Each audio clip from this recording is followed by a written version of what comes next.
Alright guys, ang mapagpalang araw sa inyong lahat. Nandito na naman ang ating road trip reaction video. This is your friendly neighborhood road trip tayo. Alright, China nagpakawala ng missile sa Pacific Ocean, US. Naka-monitor sa ICBM Test Fire ayon sa Pentagon.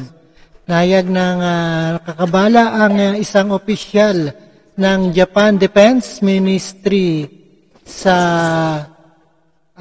sinasagawang missile test ng China at kasalukuyang sitwasyon ng Indo-Pacific region. Ang Estados Unidos sinabi naman nakabantay sila sa aksyon ng China at nakatanggap sila ng advance notification para sa pinapakawalan ang missile sa bahagi ng Pacific Ocean. And now the further ado, let's watch dito sa UNTV. まさにご懸念をされているようにですね。And as we are all Ayan, pakinggan po natin ang Japan na si Yoshihiro Takami. actually with regards to these aggressive forces that actually wants to change the current setup of the Indo-Pacific region. With regards to this stance, we are also worried on this Alright, delikado talaga yan. situation as well. Nagpahayag ng pagkabahala ang isang senior advisor sa Japan Ministry of Defense sa kasalukuyang sitwasyon sa Indo-Pacific region at maging sa isinagawang test fire ng China ng Intercontinental Ballistic Missile o ICBM. Kahapon, ibinalita ng Beijing ang matagumpay nitong pagsasagawa ng publicized ICBM test fire sa Pacific Ocean. Ayon kay Yoshihiro Takami, Senior Advisor to the Minister of Defense, maituturing na seryoso ang sitwasyon sa rehiyon at dapat magkaisa ang mga bansa upang pigilan ang anumang banta sa seguridad. And with regards to this situation, what we can say is we are on the same understanding of this threat. Alright, threat talaga yan at bigyan ng parusa itong China sa pagpapakawala ng ballistic missile sa ating Pasipiko. With regards to the way of working on this together, we would like to have we share the same value and we would like to cooperate with each other on working towards such threat.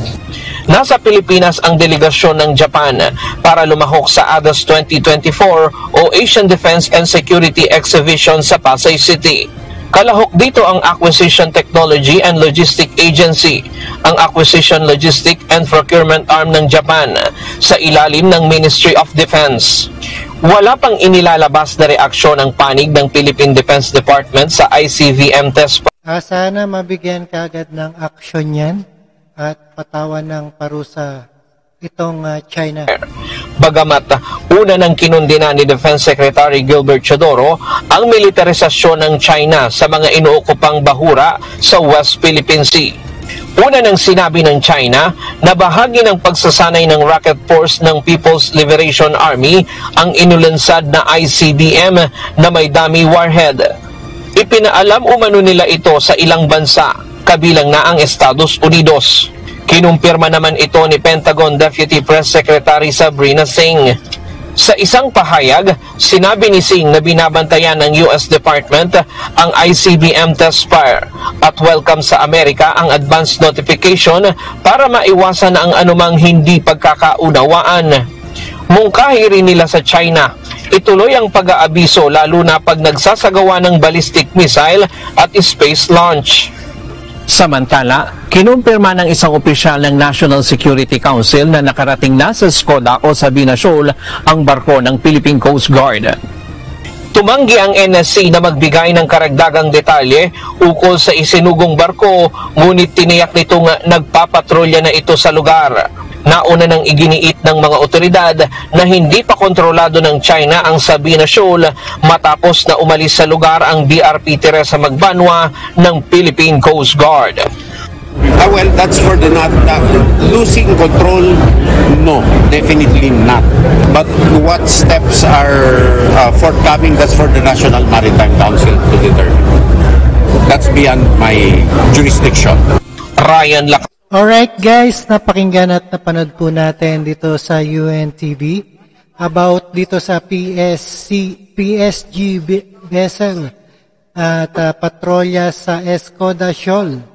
Alright, at sa pagkawala ng missile sa Pacifico Ocean. At ito ay isang monitor ng ICBM test fire ayon sa Pentagon. Alright, maraming salamat sa panonood pakinig dito kay Rob Trip and see us again sa ating reaction video. And don't forget to subscribe, Rob Trip. Alright, and peace.